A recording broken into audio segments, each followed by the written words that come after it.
होगा और सतीश नियम ही वास्तव में जीते जी युक्ति और मरने के बाद में मुक्ति। का धर्म क्या है? जसनाथ जी महाराज तो जाट के घर में उत्पन्न हुए थे, उनके सिद्धि से ही वो सिद्ध हुए थे ना।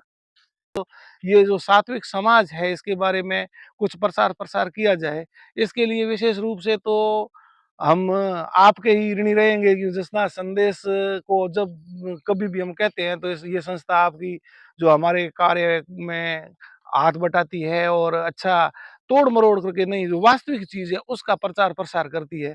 तो सोशल मीडिया पर भी हम इनका प्रचार प्रसार करेंगे, क्योंकि आज के जमाने में साहित्य लोग पढ़ते कम है, क्योंकि सोशल मीडिया का ज़माना हो गया। आज विज्ञान का युग है, विज्ञान के युग में सभी ये अपने मोबाइल या लैपटॉप वगैरह जो भी हो इंटरनेट पर ज़्यादा जुड़े रहते हैं। तो इंटरनेट पर भी इनकी जो सही जानकारी है वो करवाने की कोशिश करेंगे। अब कुछ जानकारियाँ हैं जो रुस्तम जी के बारे में, जसनाथ जी के बारे में या अन्य महापुरुषों के बारे में लोगों ने झूठी अपलोड कर दी है।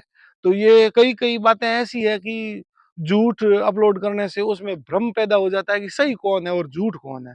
तो हम जो ये साहित्य लिखते हैं और इस अपनी साइट पर भी जो अपलोड करवाएँगे, तो ये बिल्कुल साक्ष्य के रूप में प्रमाण देंगे कि वास्तव में ये सही है। क्योंकि अब मान लो एक छोटी-सी बात है, इधर-उधर पूछते हैं कि जसनाथ जी और सती जी की समाधि वास्तव में कहाँ है? सिद्ध लोग या अन्य कोई भी लोग कह देते हैं, आज के ज़माने में यही चारों ओर ढर्रा फैला दिया है कि दोनों की साथ में है। क्या दोनों के साथ में समाधि हो सकती है?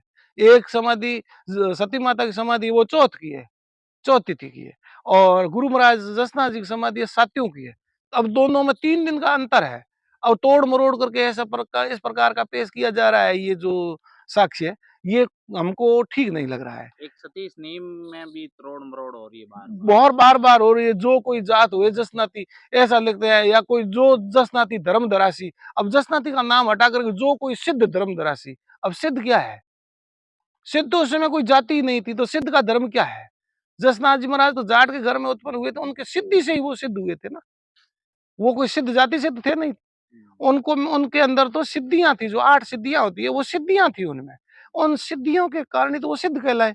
तो उन्होंने तो अपना ये कहा था कि जसनाथ जी महाराज ने तो ये कहा कि कोई भी जाति का जसनाती हो सकता है, और जसनाती धर्म को अपनाने वाला जो लोग होगा, वो बिल्कुल सामान्य, सरल और दयालु 36 नियमों मानने वाला होगा, और 36 नियम ही वास्तव में जीते जी युक्ति और मरने के बाद में मुक्ति। अब जीवन की जो युक्ति है, जीने का जो साधन है, जीने का जो तरीका है, वो उन्होंने जीवन जीने का तरीका बताया है कि इस प्रकार अपन कर सकते हैं। उसमें कोई ढोंग नहीं है, उसमें कोई ब्राह्मणवाद वगैरह कोई ऐसी ऐसी चीज नहीं है जो अपन नहीं कर सकते, अपन असंभव है, ऐसा कुछ नहीं है। उन्होंने जिस प्रकार कबीरदास जी ने कहा था कि वास्तव में भगवान कहाँ है? कण कण में भगवान है, तेरी आत्मा में भी भगवान है। मंदिर में क्या है? मंदिर तो किसके लिए? मूर्खों के लिए। मूर्खों के लिए क्यों? मूर्खों के लिए इसलिए कि मूर्ख मंदिर के आगे से निकलेगा तो कम से कम एक बार तो भगवान का स्मरण करेगा ही करेगा, इसलिए। लेकिन जो चतुर सुजान लोग हैं, जो साधु संत लोग हैं, वो तो चौबीसों घंटे अपने हृदय में भगवान का स्मरण करते ही रहते हैं। तो जसनाथ जी ने भी यही बात कही है, शिव शंकर का ध्यान धरीजिए और हर समय आप भगवान का स्मरण करते रहो ना। और सफाई के बारे में, पर्यावरण के बारे में, शिक्षा के बारे में कितना अच्छा उन्होंने बताया कि पेड़ पौधे लगाओ, पेड़ों को काटो मत, वन्य जीव है उनकी रक्षा करो। और ये जाड़ वृक्ष लगा करके ये संदेश दिया था कि ये वनस्पति में, रेगिस्तान के अंदर ये जाड़ ऐसा वृक्ष है जिसकी जितनी जितनी भी प्रशंसा की जाए उतनी कम है। छाया की दृष्टि से देख लो, इसके ऊपर मीठे मेवे लगते हैं उनकी दृष्टि से देख लो, इनकी जो लकड़ी है वो भी हर किसान के हर काम में आती रहती है। तो उन्होंने एक ऐसी प्रेरणा दी कि वृक्ष ज्यादा से ज्यादा लगाओ। उन्होंने खुद ने भी वृक्ष लगाया, ज्यादा से ज्यादा वृक्ष लगाओ, जिससे अपना पर्यावरण बिल्कुल पुष्ट रहेगा, पर्यावरण स्वच्छ रहेगा, स्वस्थ रहेगा, जिससे मानव जीवन है वो भी स्वच्छ रहेगा। इसके साथ साथ में उन्होंने वन्य जीवों को मृगा वन में रखत कराई, वन्य जीवों की रक्षा के लिए भी उन्होंने आह्वान किया था। इसके साथ-साथ में रोज़ स्नान करने का उन्होंने नियम बताया था कि भई अपने शरीर को साफ रखो, तन साफ है तो मन साफ रहेगा, और मन साफ है तो सब कुछ अच्छा रहेगा। इसके साथ-साथ में शील का आदेश दिया है कि भई गुस्सा मत करो, बिना बात पर तो गुस्सा करना ही नहीं है। और नशे के तो वो बिल्कुल खिलाफ थे साहब। नशे नशा प्रवृत्ति की ओर आज हमारा समाज जो गुज़र रहा है, नशे की ओर उन्मुक्त हो रहा है। आज का युवा आप देखिए, पता नहीं कौन-कौन से नशों के अंदर लुप्त हो रहा है, और वो क्या मैं ये कह रहा हूँ कि वो उसकी ओर अग्रसर होकर के जो कीट-पतंगा अग्नि के अंदर जाकर के नष्ट होता है ना, वैसे ही वो नशे के अंदर जाकर के नष्ट हो रहा है, अपना जीवन बर्बाद कर रहा है।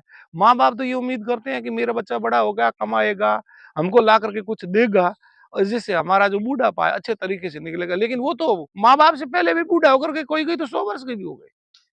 अब माई माँ बाप उसके उससे क्या उम्मीद करेंगे। तो नशे की ओर जो प्रवृत्ति है उसके लिए तो जसनाथ जी महाराज ने बिल्कुल बंद करने को कहा है। और इसके साथ साथ में साफ सफाई के बारे में, दूध है, पानी है, उसको छान कर पीना चाहिए। अब डॉक्टरों को तो अब पता लगा है कि पानी को छान कर पीना चाहिए, नहीं तो नारू बाला वगैरह निकल जाता है। दूध को भी छान लेना चाहिए, उसमें कचरा होता है, क्या होता है, गर्म करके पीना चाहिए। उसमें पशुओं में भी मान लो कोई बीमारी के जीवाणु वगैरह हो तो वो तो मर जसनाथ जी जाए। ने 500 वर्ष पहले ही कह दिए। जसनाथ जी ने 550 वर्ष पहले कह दिया कि ये ऐसा करो। कि वो एक वैज्ञानिक भी थे, एक समाज सुधारक भी थे, एक महान विद्वान थे, उनको वेदों का भी ज्ञान था। लेकिन आज वो पूरे उनके जो नियम है वो विलुप्त होते जा रहे हैं। उनका प्रचार प्रसार करने के लिए हम ये ऐसा कर रहे हैं। हमारे समाज में इस प्रकार का एक वातावरण निर्मित हो जिससे लोग उसकी ओर आकर्षित हुए और अपना स्वास्थ्य लाभ प्राप्त कर रहे हैं, दूसरे का नहीं। अरे खुद का तो स्वास्थ्य लाभ प्राप्त करो। खुद का तो खुद सुधरोगे तो संसार सुधर जाएगा। खुद सुधरोगे तभी तो संसार सुधरेगा, ऐसे कैसे सुधरेगा। तो हमारा प्रयास ये रहता है, हमारे संस्था संस्था सेवक संस्थान का भी प्रयास ये रहता है कि हम ज्यादा से ज्यादा लोगों से जुड़ जुड़ करके उनके बारे में जसनाथ जी महाराज के 36 नियमों का प्रचार प्रसार करें। हंसोजी दर्शन में भी यही है, ज्यादा से ज्यादा लोगों के अंदर पर्यावरण, वन्य जीव जंतुओं की सेवा करना और अपने स्वास्थ्य का ख्याल रखना, नशों से दूर रहना, ये सब बातों का वर्णित है।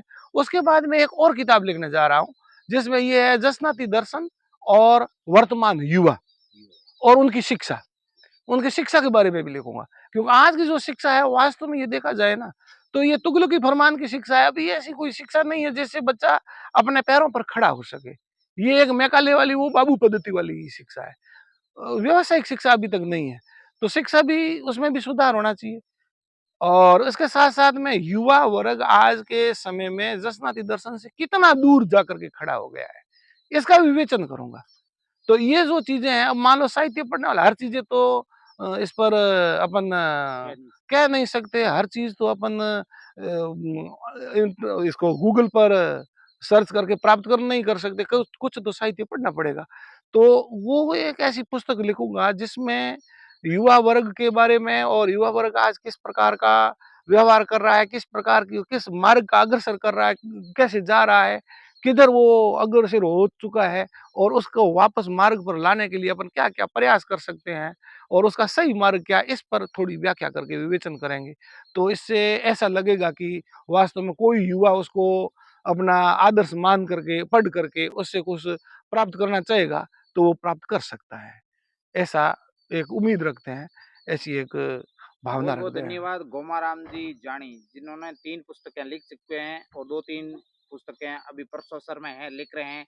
आप लीलसर धाम बाड़मेर के निवासी हैं और लेक्चरार पद पर हैं। तो बहुत बहुत धन्यवाद कि गुरु महाराज का आशीर्वाद आप पर बना रहे और उनकी शिक्षाओं पर आप जरूर चलें। और जो इस वीडियो के माध्यम से आप देख रहे हैं, इनको सुन रहे हैं, तो आपको वीडियो पसंद आए तो जरूर ज़्यादा से ज़्यादा व्यक्ति तक शेयर करें ताकि ये जानकारी हर व्यक्ति तक पहुंच सके। और साहित्य के रूप में आप जरूर गोमाराम जी से संपर्क कर सकते हैं। इन्होंने बहुत सारी पुस्तकें निःशुल्क भी वितरण की है साधु संतों को, महतगणों को और बुद्धिजीवी व्यक्तियों को। तो आप भी ले सकते हैं और आगे शीघ्र ही पुस्तक आएगी। तो इनकी भी जानकारी आप जसनाथ संदेश यूट्यूब चैनल और फेसबुक पेज पर समय समय पर मिलते रहे। जसनाथ संदेश पत्रिका, संपादक दीपक चौधरी, नागौर। ओम नमो आदेश, राम राम साहब। ओम नमो आदिश राम।